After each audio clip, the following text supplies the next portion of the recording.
హైదరాబాద్ నగరంలో శాంతి భద్రతలను మరింత పటిష్టం చేయడంలో భాగంగా శుక్రవారం అర్ధరాత్రి ఆపరేషన్ కవచ్ పేరుతో నగర పోలీస్ కమిషనర్ సజ్జనర్ ఆధ్వర్యంలో నగర వ్యాప్తంగా నాకాబందీని నిర్వహించారు. హైదరాబాద్ పోలీస్ కమిషనరేట్ చరిత్రలోనే మునుపెన్నడూ లేని రీతిలో చేపట్టిన ఈ కార్యక్రమంలో దాదాపుగా 5,000 మంది పోలీసు సిబ్బందితో పాటు ఆయన పాల్గొన్నారు. ఏకకాలంలో 150 కీలక ప్రాంతాల్లో ముమ్మర తనిఖీలు చేపట్టారు.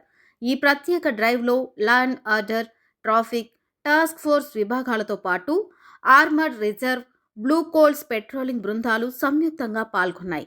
ప్రజా భద్రత కోసం చేపట్టిన కార్యక్రమంలో నగర పౌరులందరూ పోలీసులకు పూర్తి సహకారం అందించాలని కమిషనర్ సజ్జనర్ కోరారు.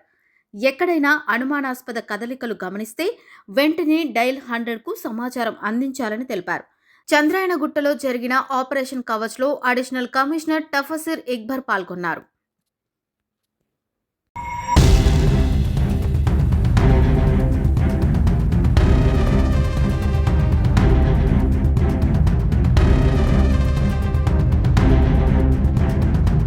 Hyderabad city police operation Kavach పేరుతోని సిటీలో మొత్తం దాదాపు 150 చోట్ల వెహికల్ చెకింగ్ చేయడం జరుగుతుంది.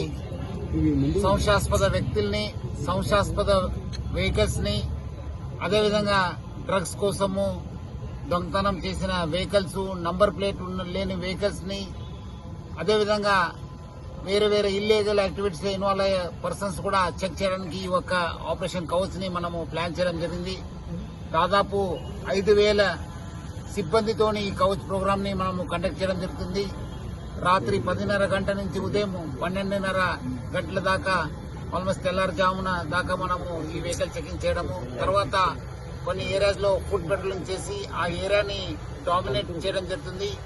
ఈ రోజు నేను అక్కడ మన టోలీ చెక్ చేసి ఇక్కడ మన కిరణ్ నేతృత్వంలో గుల్జార్ హౌస్, చారిత్రాత్మక గుల్జార్ హౌస్ దగ్గర వెహికల్ చెకింగ్ చేస్తున్న ప్రదేశాన్ని నేను చెక్ చేయడం జరిగింది. ఇప్పటిదాకా దాదాపు 25 వెహికల్స్ ని మనము ఇక్కడ సీజ్ చేయడం జరుగుతుంది. అదేవిధంగా వేరే దగ్గర కూడా కొంతమందిని మనము చెక్ చేయడం జరిగింది. కొన్ని వెహికల్స్ కూడా డీటెయిల్ చేయడం జరిగింది. ప్రజలందరూ కూడా ఈ ఒక వెహికల్ చెకింగ్ చేస్తున్న సమయంలో మా సిబ్బందికి కోఆపరేట్ చేయాలని చెప్పి నేను ప్రజలందరూ కూడా మరీ కోరుతున్నాను. మీ యొక్క భద్రత మా బాధ్యత అని చెప్పి నేను చెప్పగలుగుతున్నాను.